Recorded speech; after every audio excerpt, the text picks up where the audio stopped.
welcome to another Ingots interview. And I want to introduce someone who I know that we all look up to over here and who's done great work. I know that I know you, but if you want to say a few words, just please introduce yourself. What do you do? What have you been up to? And yeah. Sure. What up? Yes, that's officially how I introduce myself. Just kidding. Hi, I'm Helen Laser. I'm an actor, and I went to school with Julian. I do acting in theater, on camera, commercial, voiceover, and I live in New York, and I'm doing my best in the pandemic, just like everybody else. Great. So one of the first questions I want to ask is that starting out, how did you really get yourself out there? Because from a third party point of view, it seemed like you kind of hit the ground running and within like a year had this like almost amazing brand for yourself. So what was it like to kind of get out there like after graduation, like, bright-eyed, bushy-tailed, and then creating like the brand that you have across so many different media? Sure. I wasn't, well, here's the thing. I wanted to be an actor. I've always wanted to do that. But I didn't always know if I would be able to, like if it was going to be a viable career option for me. I didn't always have teachers I've had some wonderful teachers, but I've also had some teachers who were kind of like, maybe you should do something else, or who weren't totally supportive. And so I kind of made a rule for myself, actually. I made like an ultimatum, basically, and in which I kind of said to myself, okay, if you like try it for a year, and if you don't book a single job that pays money, you have to quit, basically. And so I just kind of was like, that'll be my personal ultimatum. And so, of course, that meant that I was like real driven to make it happen. And I did at first take a bunch of unpaid work just because I wanted to learn what it's like to be on camera. Like, I didn't have a ton of on-camera experience. I'd done a little bit before college, but not much. And I had taken, some on-camera class, but I didn't feel like comfortable on a set. I didn't know like what a DP is, what an AD is, and, stuff like that. And so I did take some, sorry, there's going to be motorcycles, and that's just how it's going to be. I did take some unpaid jobs just to get really familiar with being on a set. And then I use those to make a reel. And then I had a reel, and, and I just kind of like started building that way. But I guess I hit the ground running because I was like, oh, I only have like a year to do one specific goal. So I'd better like chop, make it happen. Nice.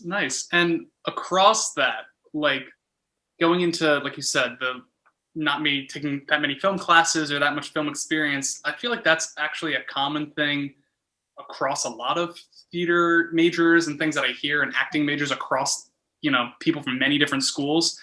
Was there anything in particular that was like a big learning curve that you wish you'd known about, that like seems like a really, everyday thing that you do now that like was maybe a shock to you the first time? Sure. I mean, God, like a million bajillion things, but I'll try to be brief. I guess. Well, I think that something that I always liked about my acting style and just the way that I kind of like to look at material is that I really do want to come from this isn't, specific to me, but I do really care about subtlety and nuance a lot. And sometimes in theater, that was to my detriment, because I'd have a director being like, I need to see whatever you're doing from the back of the house.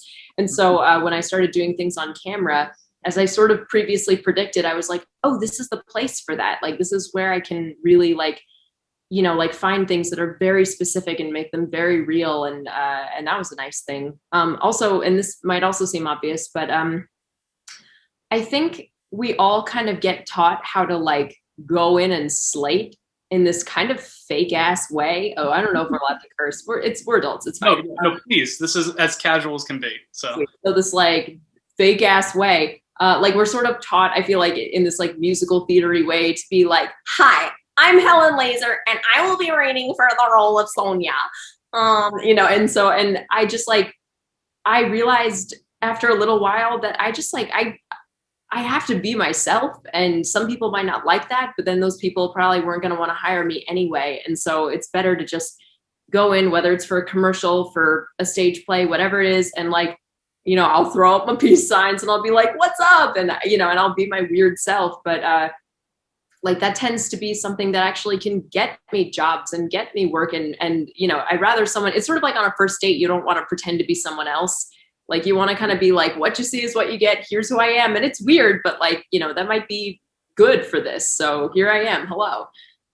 Yeah. And I mean, that kind of brings me to the idea of like this haunting word that I know that I've always been afraid of since I was in high school, which was networking. And what that means. And I don't know. I mean, granted, I literally graduated, moved into New York, and then the world shut down. So I didn't have the chance to do that yet. But like networking, do you feel that just like by taking that pressure off yourself, it just allows you to make more like easier relationships that like let one thing flow into the next, like project wise? Or I would say, and this is just me also, this is like my, take everything with a grain of salt. This is just my style of doing things. But I kind of feel like take the word networking and set it on fire because no one wants to feel like you're networking with them, if that makes sense. Like, I feel like no one wants that. And instead, and I promise this isn't just me like rebranding it, but doing the same thing with a different word, but it's sort of similar in that like, I decided a while back, I was like, I'm not going to like try to network because I don't like how that feels for me. Like that doesn't feel like how I like to conduct myself in the world. And I don't think people really like, it's a greasy feeling when someone like wants something from you. So instead I just kind of look at every audition and every, showcase or opportunity to meet someone after a show or whatever it is. I just look at it as like a chance to make a new friend. Instead, I'd rather like make a friend or get to know someone or like have the chance to like, have a nice experience with another person.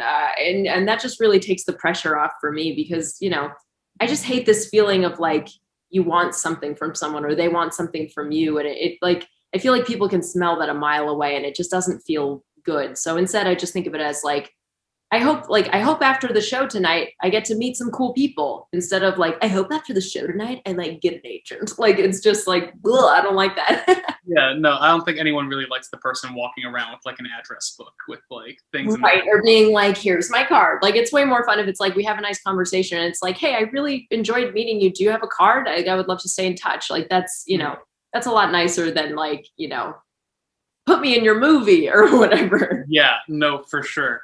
Or like, want something from someone else or expect it. I mean, of course, like, we're only human and we're both pretty young and starting out and stuff. And, obviously we're both still like trying to make things happen. I'm not just like, great, I'm exactly where I want to be and I don't need anything from anyone because that'd be a lie. But, but it's better to just be like, okay, like, I'm just going to conduct myself as a nice person in the world and hopefully I'll meet some cool people because that's what makes life worth living.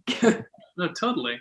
And something, this is like a question just like kind of for me, I guess, since pretty much all of my experience is like staged and like, I came out and was just like doing like, Broadway, off-Broadway, regional production auditions, that's my comfort zone. I never even until this week started really getting in contact with like TV extras, filming and stuff like that. So for someone who doesn't know like the more like media side of things, what was that like? Because honestly, like I'm a person who doesn't even know. So what is it like to get into there? Because it's not just like a posting on Playbill necessarily where there's an open audition. I feel like it's a little bit more closed door. Or I would say, I mean, the way that I started doing things was, backstage and Actors Access, which are, the two kind of big and casting networks as well. But I tend to find less things on there that are good for, anyway, we'll get into that. But I would, look for auditions on there and, you always want to put a little cover letter, not like a long thing though, just like a short thing where it's like, hey, this is me. I would love to work with you. I'd love to be considered for this role, whatever it is. Mm-hmm. And I think the most important thing is to slowly start to accumulate a reel. And I would not recommend using the reel that you made in an on-camera class just because it always looks like an on-camera class. Like, I don't care what on-camera class it is. They know, like they can tell that you did it like indoors at your college or indoors at some acting studio, in some kind of like studio setup with like very specific lighting. And I think the best way to do that, or at least this is what I did, and it seemed to go pretty well, was to, you know, do a bunch of student films, do, you know, unpaid jobs here and there. Extra work is good to do more for the experience of learning what a big set is like. You're not really going to get usable footage from that, but the experience, like I've done it, I did extra work for sure on a couple of shows, and that was very handy for me because I got to, you know, like see what it's like filming a scene, you know, on like a network TV show. And then by the time I booked a role on a network show, I wasn't really nervous anymore, or I was. Let's not be facetious. I was nervous, but I was at least like, I know what this is going to look like. I know how to talk to a director at this point. I wasn't just like, oh my God. Yeah. But yeah, I think like getting that footage is really important because then when you apply to those jobs, then they can watch your clips and watch your reel and be like, oh, this guy like rocks. I can see how I would put this guy into my movie. Cool. Yeah. No, I guess that's like, you know, needing that kind of visual resume of just a couple clips and the things that grab you. And that's what I was actually even surprised at when I visited your website. I was surprised at how many different demos there was. Well, part of the, also like, I'm not going to lie to you, I made most of those while in quarantine. Like I just had all of this footage and I was like, all right, I have nothing to do. It was like last, you know, whatever, maybe April. And I was like, all right, I'm going to make my hosting reel. I'm going to make my commercial reel. I'm going to, you know, make these very specialized reels so that if there's, you know, a really dramatic film where I would be playing like a young cowgirl and I have to like go out on the range, like I've got a nice, you know, tight dramatic reel that I can send to them and be like, this is what I do. Do you think I'd be right for this? I don't think it's required to have that many specific, you know, I think it can help you, but I kind of went crazy with that because I was like, all right, I'm going to, you know, I have nothing to do and I have a lot of footage. So I'm going to just cut these together. For sure. And I think that like, I guess in a way it's a lot like tailoring your resume for like a real life job. You know how they always say like change the wording. It's like you might have the same sort of clips or from the same scene or movie that you can maybe make a little bit more tailored and just having the option. I think that's a really smart way to think about it. And I will say too, if you don't already know this, but just in case, on Actors Access, you want to do specific clips instead of like a long reel.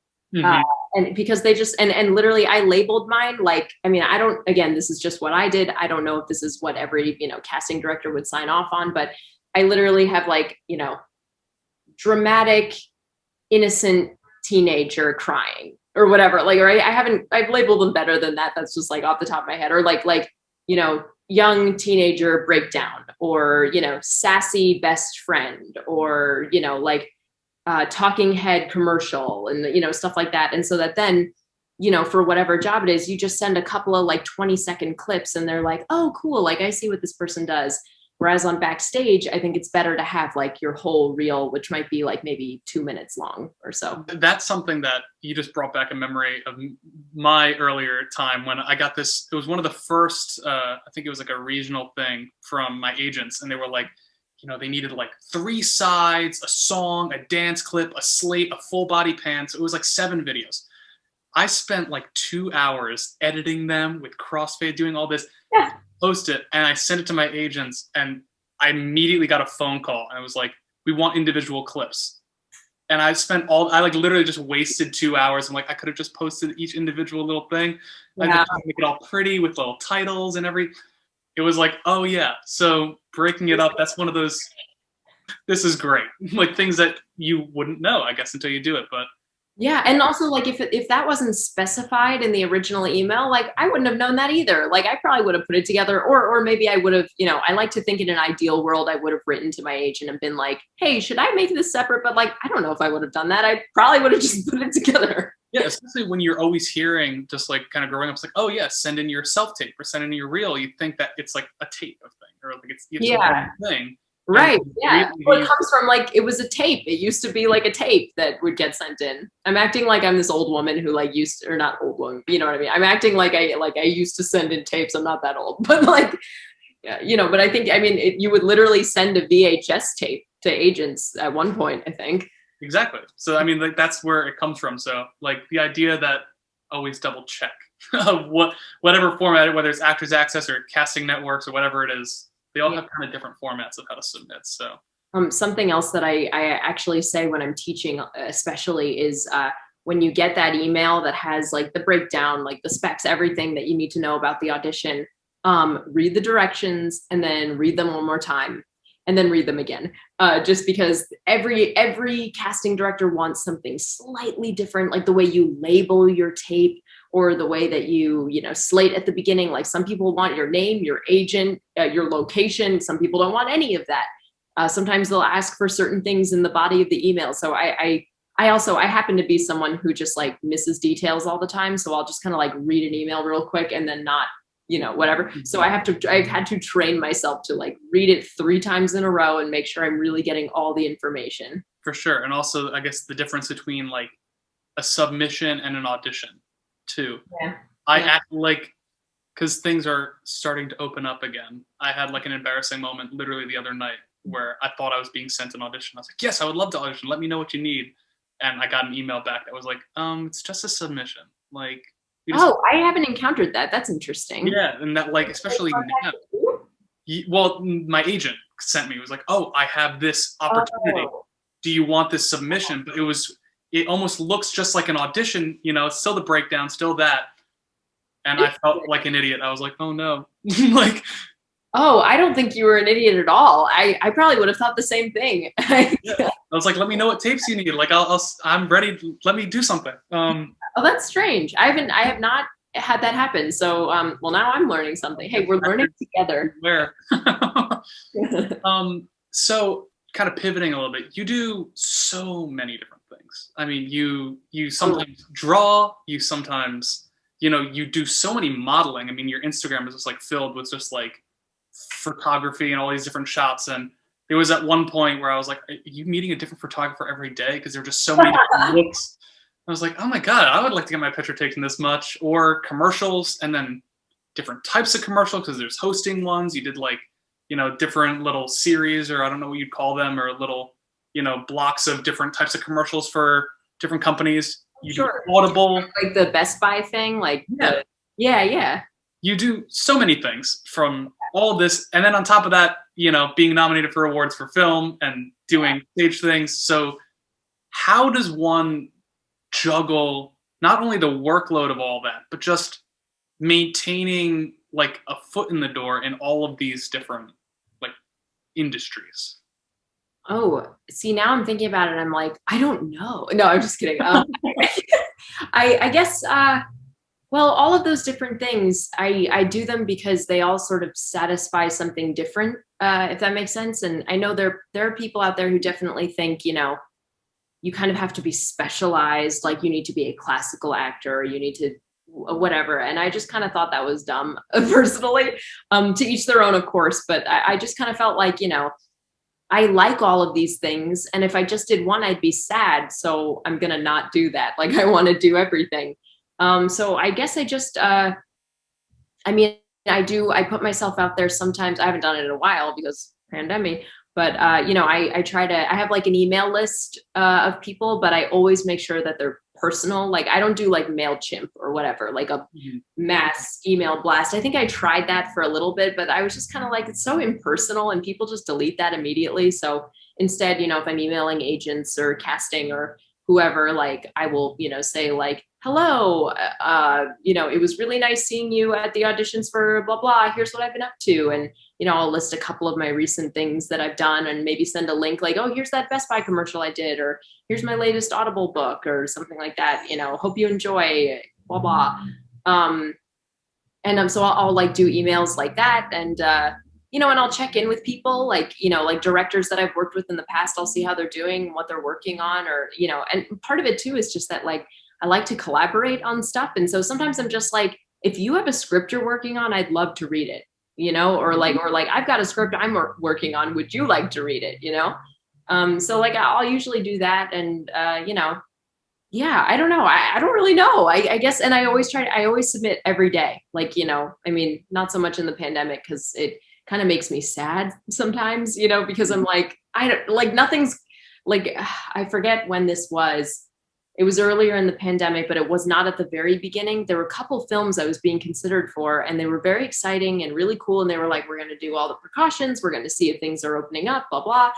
and they got canceled, and I was really bummed out. And for a while after that, I just didn't audition for, like, didn't submit to anything because I was just like, I don't want to go through like 3 callbacks again and then like have the film not happen. Like I can't, my heart can't handle it right now.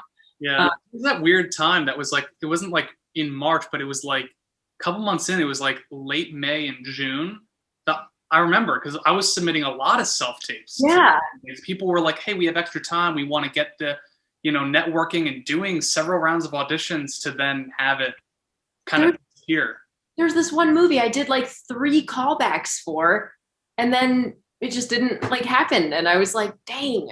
So, I like, but in general, when it's not pandemic times, I think like I would set a time every day to sit down, go on Actors Access, go on Backstage, go on casting networks, and just submit and, make sure that I was putting myself out there for auditions and, doing all my business, kind of stuff, looking on Playbill and things like that. Yeah, for sure. Because I mean, like in a way, like every actor is their own private little personal business, so you have to invest that time. You're your best advocate, and you gotta use your time wisely and put yourself out there, and and do so in a way that like is genuine. Like you don't want to just kind of be like, here I am, I'll audition for anything, I'll do whatever, blah. Like you want to show interest in certain kinds of projects. Like I know there's like for a while there, I wasn't auditioning as much for theater because just the like open calls made me so sad. Like I just was like, this makes me sad to come here, wait 8 hours and not be seen. I don't want to do this anymore. So then I was like, okay, I'm gonna pivot and I'm gonna focus on things that I do get seen for or that make me happy. And so I think that was what was responsible for me kind of doing more on camera and more voiceover stuff. Cause I was like, well, at least I can get seen. Mm-hmm. Or at least I can be in the room. Like I just felt like for me personally, I was just like, there is no positive side to waiting in Pearl or waiting at Ripley Greer for 8 hours and then not being seen. Like it just felt like such a waste, and it would make me so nervous and angry. And I was like, okay, I can't like do this to myself. I'm going to like focus on something else for now, Yeah. The project, the culture of who's waiting or how it is, sometimes it can be kind of, weird. Yeah. So I kind of stopped unless I got an appointment. Like unless I got an appointment for something, I wasn't really auditioning for theater that much, just because like it just genuinely broke my heart every time. And I was just like, I don't really want to like torture myself like this. So I stopped and pursued other stuff. Nice. Yeah. And would you say that like going that extra, like, I guess that extra little mile of like personal touch on it, it's like more than just like submitting a headshot to just like what's on the boards, like, and would you say a good part of it is actually reaching out via email and adding that personal touch of, hey, I'm so and so, and attaching that? You think that's like a kind of an important part? I think, well, I do think that there's like, I think the world is divided on this, because like you basically, what you don't want to do, and I don't like to like speak in like, negatives, like don't do this, and then I don't say do this, but I think it is important to say like, we don't want to reach out to an agent that we've never met, who doesn't know us at all, and be like, hey, I'm a weirdo who thinks we're friends, like here's my picture, like that leaves a bad taste in people's mouths. And like, I mean, that's not to say, I mean, I have reached out to agents that I don't know. Like that is true. I have done that, but you don't want to seem like a weird freak who's just like, hey, so I don't know. I just like, I think it is a like very, very complicated balance. Like you kind of have to strike this balance of being friendly and professional and not like asking for anything, just kind of being like, hey, if you're taking new clients, I would be honored to be considered. Without seeming desperate, without, it's a tough thing to do. And it's something that I have never felt like I was very good at, because I just, it is that networking thing. It is that kind of feeling of just like, I am sort of asked, I'm like showing up in your DMs basically. And I don't really like to be that person who's like, what's up? I know. It's like the original Tinder. It was actors trying to get with. Yeah. I'm going to sit here and try to do a nice pickup line that maybe you will talk to me. Yeah, yeah. So I think it's best to reach out to people that you have some kind of connection to, Mm, whether, you met them at a showcase or they saw you in a show or it's your friend's agent or something. I don't know. Like, I think it's just better if it's someone who's kind of like in your network rather than someone that you've like had absolutely no contact with. But also, hell if I know. I don't know. yeah. First thing that I always hear from people that are like just about to graduate or was literally the talk of my entire senior year was just like agents, agents, agents, all of this. Yeah. But, even coming to like be lucky enough to have one and, from showcase, Mhm. like I've learned that that really is only a piece of the puzzle. And Yeah. a lot of it is your own work too. Like, would you Yeah. say that's over the course of all the things that you've done? Would you say that that's kind of true for you, or do you think that you lean kind of more heavily on the agency side, or just your own? I do think, well, it depends on the thing, actually. I will say, like, when it comes to voiceover and commercial, I think it really is pretty agenty.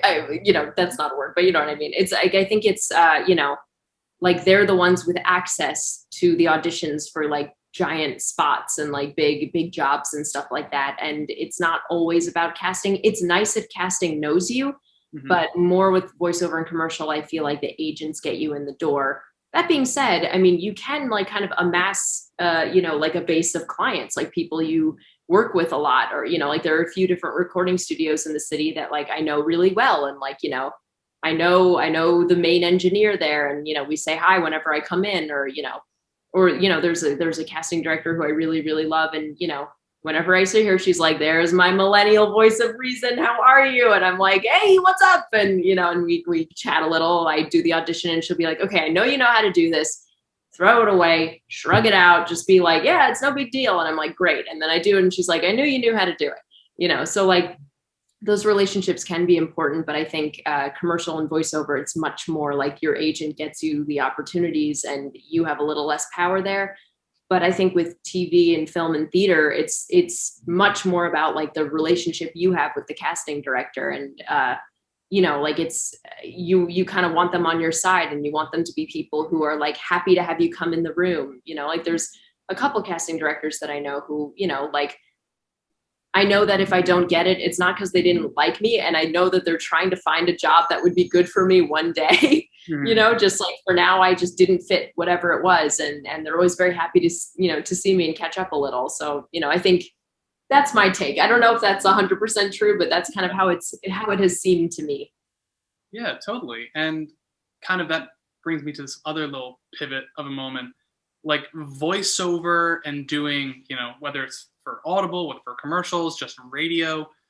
I mean, I know that there wasn't a class in that for when I went to school, and that seems like a thing that like you kind of have to get thrown into the fire with. How did you even like get started in that? What is it like to do something like that? Because most people just hear it and they're like, "Oh yeah, I could read into a microphone," but it's not just. I No, I do get messages from people who are like, I've been told I have a nice voice. And I'm like, that's step -3, which I never say that, of course, but I mean, there's a lot that goes into it. But I will say, I mean, someone that I went to school with is the one who I kind of like, I just was like, can I buy you a cup of coffee? Like, can we sit down and chat about this? Because I knew that he had been, auditioning for some voiceovers. And I think he'd like booked a couple of things. And I was like, I would love to just like, just sit and have a good chat about this because I'm interested in it. I don't know if I'd be good for it, but whatever. And he recommended me his coach, who then I studied with and who was really fantastic. And I really do. I would attribute pretty much any success I've ever had. I absolutely attribute to her. She's really fabulous. And so I studied with her. I took a bunch of workshops and classes. I eventually, got an agent, started auditioning. I eventually joined SAG-AFTRA, so I'm union, and so and then I started doing union jobs, and eventually got an agent who submitted me for union work. But it all came back to a connection that I had to someone who was able to be like, "Oh, my coach rocks. You should study with her." And I was like, "Okay, I'll do that." But I know that that's not always available to people because it can be like a real financial strain. Like that is private lessons, and voiceover happens to be a very expensive kind of private lesson, like singing lessons, like voice lessons. That's already expensive. maybe double it for voiceover. Like it can be very expensive, but at the time I was lucky enough to be able to live with my family right after college. I was saving money. And I would not have been able to do that if I didn't have that ability to put away extra money in that way. Very cool. Yeah, it's one of those mysteries that like we always hear thrown around, and I feel like sometimes like people are always trying to give their 2 cents to actors or performers and be like, well, why don't you just do everything? And it maybe not always as easy to be like, oh, well, you work on stage. Why can't you just be in a movie? Why can't you just do voiceover? Why? And that there are like kind of avenues you need to take, but it is possible if you know pursue them. And I do think that they all come back to a lot of similar basics. Like anything you learned in acting one, you're going to use on a daily basis for any of those kinds of things. But I do think it's good to get specialized training for each of the, like, I mean, I think of it as like flavors of acting, if you know what I mean. Like, you know, like voiceover and Shakespeare, they're not as far apart as you might think, but they're definitely different, like, you know, flavors on the same table of acting. Cool. And kind of like the last finisher up kind of thing. I'm going to read it off this because I want to get it right. Is that Ingots is about, you know, demystifying the industry and all of that. And is there anything, you know, as someone who, you know, now you've had, you know, a couple years since graduation, you know, you're a little bit more into the industry, and pandemic aside, is there any real, like, one or two big things that you just wish you'd known, like technically, that were like would have made things easier, whether it's a mindset, whether it's how you approach things? Is there any like just little nugget of information that you really would like to pass on? Sure. And this is all, again, grain of salt, you know, everybody's different, but I would say for as many auditions as you can, because I know it's not always available to us, but, you know, if you have the time and the ability, memorize everything, really work on it. Like, you know, even if it's like a cruddy little film that no one's going to see, you know, if you're really serious about this, you will, like, you know, mark your beats, like do your Stanislavski stuff, look through everything, you know, like don't just kind of show up and be like, you know, hey, like, you know, really prep your material as much as you can, and like treat it like it's an audition for the next hit Broadway show, like whatever it is, if you can. I know that, like, you know, we all have survival jobs. We're all doing other stuff. We're not always able to do that, but like, you know, bring your sides on the subway, you know, like use your time as efficiently as you can. Submit every day, like really make an effort to go on those websites every day. And don't be afraid to ask for advice. Like reach out to alum from your school, reach out to people who, you know, even people that you admire and have some connection to, whether you like went to high school together or college together, or they're your friend's older brother or something like that. Like more times than not, people are happy to like take a few minutes out of their day and answer a couple questions. Just be like cool about it, you know, like, don't just be like, tell me all your secrets, you know, like just be like chill and be like, hey, can I, like, you know, in a pandemic, I guess it's like, can I virtually Venmo you for a cup of coffee and just kind of ask your advice on a couple things? And I think most people will be very sweet and will be happy to do that. God knows that's what I did after I graduated. I just went to anybody who I thought was like doing cool stuff. And I was like, can I sit and just like talk to you? Cause I don't know like how to do anything. I'm trying to think of if there's anything else. There's so many things that I wish I'd known, but I guess also like, you know, do things that make you happy and make sure that you're being valued. I think we can feel very replaceable as actors, or just like, you know, we sort of feel like we have to pay our dues, and there can also be this sort of romanticism to like the struggle, you know, and the like the pain and the rejection and stuff like that, which to me, I just never really found that compelling. I just was sort of like, no, that's just being treated like shit. Like, I mean, rejection happens, of course, and usually just, you know, whatever. But I think if someone is not treating you well, don't stand for it, you know, like make your feelings known and be respectful. But, you know, like don't take a job where you're going to be paid $0 and no one's ever going to see it, and it's not good material. Like actually, Sam Turret, who I went to school, she was a senior when I was a freshman. She said this thing, I think she might have gotten it from someone else, but I think about it a lot, and I've told her this, which is it's sort of the 3-pronged thing of like, does the job pay? is it with cool people, or will you meet cool people? And is it good material? And if it has none of those, don't take the job. Like, your time is worth something. Even if you just graduated from school and you don't have like a ton of experience, like, your time matters. Like, you could be spending that time, you know, making rent money or practicing your craft on your own. And so we need to kind of know that, you know, our time has value. We are trained performers, and that training is worth something. So, you know, don't sell yourself short and take shitty jobs or allow yourself to be treated like crap. That being said, sometimes, you know, you do have to pay your dues when you're a young actor. It's true. But, you know, just kind of figure out where your values are when it comes to something like that, and be able to say no to a job and feel confident that it's the right choice for you, because like, you would have been treated badly, or it wouldn't have been a very good use of your time. Like, you're allowed to be discerning in that way. Mm-hmm. That's great. I do have one other thing, and I really do think that, like, I'm getting all these ideas now, but I think this is the last one, which is, if you don't get the job, chances are it has nothing to do with you, which is to say, doesn't mean you're a bad actor, doesn't mean they're a better actor. Like, there are so many factors, and I know we know this. Like, I know that we all kind of know that casting can be, like, you know, kind of a tricky bird, and it's not always about if you're a good actor or not. But, like, truly, like, there have been jobs I auditioned for, and then the person they hired was someone who just, like, lived in that town already. And that was the reason. Like, they just didn't want to have to house a New York person when they could have someone who already was, you know, living there. Or, you know, I mean, God, there have been plenty of voiceovers. I actually was speaking with this casting director who I just really admire, and we had a chat about this. And she played me this, like, you know, Cheerios spot that I auditioned for, and she, you know, was kind of showing me different people's auditions for it, and then she showed me who got it. And I think she told me the name of the actor, and I looked them up.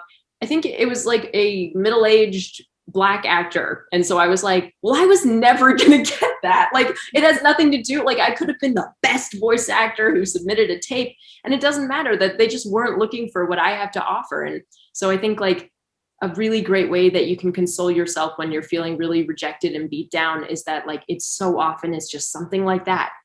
Mm-hmm. You know, or you're too old, you're too young, you know, your hair's not the right color. Like, it's so not to do with you, and you just have to keep going and find the thing that you are a good fit for. Yeah, and it takes the pressure off of you a little bit in that regard, because it lets you focus more on what you are doing, and, you know, the results. You can't beat yourself up if it just wasn't what they were looking for. And I think we spent so much time trying to mind read, like, directors, and there's always going to be another audition. Right. And I always also, and I don't know if this is helpful, but I always try to kind of play the mind trick on myself of basically just saying to myself before I go to an audition, I get to perform today. Yay! Like, I get to do this. I worked on this material. I'm going to embody this character. I'm going to tell this story. And for, like, a few minutes, I'm going to be, like, doing the thing that I love to do the most in front of people. And, like, it's going to rock. And then I can walk out of there and be like, even if I don't get it, I had a lot of fun in there. Like, I had a really great time. I got to do what I love to do. And, you know, and I feel good about what I did. Like, then I can, like, you know, sleep at night because I'm like, great. Like, I worked really hard. I did work that I'm proud of. And, like, that's enough for me. Yeah, that one hits really close to home, because that's the thing I always tell the people too. Yeah. Particularly, like, on the musical theater side of things, people are always so afraid of the accompanist, and there's, like, this, I don't know, this kind of toxic atmosphere that people associate with it. And for me, I was always like, I love it because you go in there and, like, exactly what you said, they're forced to watch me, like, do the thing that I love to do. Like, I'm taking you hostage. Yeah, like, you know, I get to, like, be that person. I get to sing that Broadway song as if I'm that person, and it's great. You know, it makes it fun because it is what you want to do. It's not, you know, it's a snippet of what you want to do, but it is. Yeah. Well, and I always, like, I will say, like, I'm giving all this advice. I don't always take it. And I have found myself very often, I'll go in for, you know, let's say a musical or something, and I'm so freaking nervous. I don't know why, but musicals are the thing that make me nervous more than anything else. Like, voiceover, I'll roll in there and just be like, ah, and I'll just say whatever. I go in for a musical and I'm, like, sweating bullets. So I go and I do the song, and then, like, halfway through the song, I'm like, I'm having fun. And then I leave and I'm like, that was fun. And then I'm mad because I'm like, well, I wish I'd thought that before. Like, I wish I'd gone in like, yay, I get to have fun. Because I'm sure my slate had a weird fucking energy because I was just like, hello, I'm nervous. So yeah, I'm trying to get better at having fun before. I know the build up. Like we don't actually have to sit in panic for 3 hours before. Yeah, we can like go have fun. That's so true. I don't want to like be nervous to like be a puppeteer for an audition. Like I don't want to go in and be like, I hope this is good. Like I want to go in and be like, I'm having a freaking blast. Like, you know. Yeah, no, of course. Because I mean, at the end of the day, it's just what we want to be doing. So yeah. It also feels so silly to get so nervous to be like, this sock is a person. Like, you know what I mean?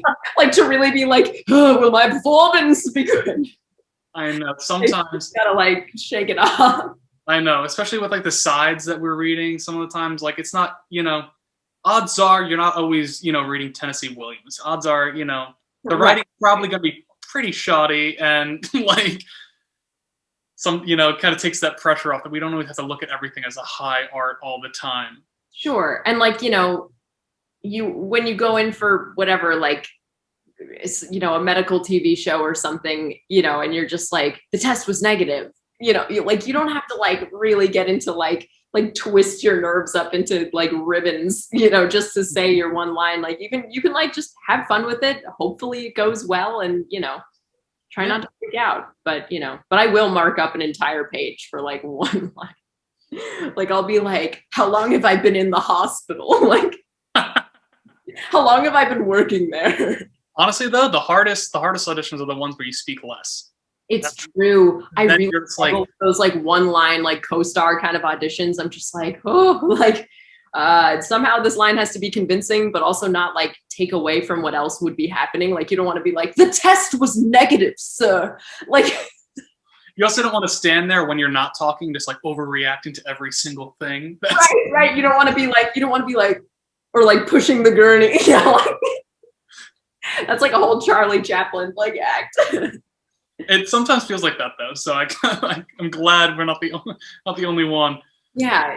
It's mostly it's just like you don't want to overthink it, like you want to just like try not to overthink it too much and just be like, okay, I'm a person in a place, go. Mm-hmm. Yeah, you spend a decade of your life learning how to be a person, and then you just have to forget it all to just be. Yeah. So true. Yeah. So what's next for you? I know that like in the pandemic, we don't always have a big plan for what's going on next, but is there any project that you're working on? Any plug you want to do? I know that you sometimes teach. Is there anything you want to kind of put out there to the world and let them know what Helen's up to? Sure. Well, I have I got a cool Audible multicast drama coming out, but I just realized I'm not sure if I'm allowed to say anything about it, but there are some cool celebrities in it. And I do have a scene with a cool celebrity, which I'm very excited to hear. I just don't know if I'm allowed to say what it is, so I'm going to not. Okay, so anyway, I'm not going to say what it is, but it's going to be cool. It's, fun. Also, like I've got some like commercials airing, which is fun. So like, listen out for a T-Mobile commercial, which is on the radio now. And I'm like writing a lot. And I teach at the Brooklyn Comedy Collective. I teach an intro to voiceover class, and we may, sneak peek, we may be doing a more specialized voiceover class as well. So I would be doing the intro to voiceover class in addition to one that would be more of like a level 2 kind of class, maybe focusing more on audiobooks or commercial. We kind of haven't planned out the class yet, but keep your eye peeled for that in the future. Nice. Yeah. That sounds amazing. Well, yeah. I can't thank you enough for taking the time to do this. And I was so happy to hear from you. I'm like, hey, let's get close. Yeah, I know. Honestly, like it's so good to see you. Thanks for having me. Thank you for this, and I hope you have a great afternoon. And this will probably be airing like next week or so, probably next Friday. Right. Yeah. But yeah. Yay! Raise the roof. Yeah. Hope you have a great afternoon. Thank you. You too. Yeah. I'm gonna go record some stuff. Woo! Woo! Break a leg. I'll see you later. Thank you. All right. Catch you later. Bye.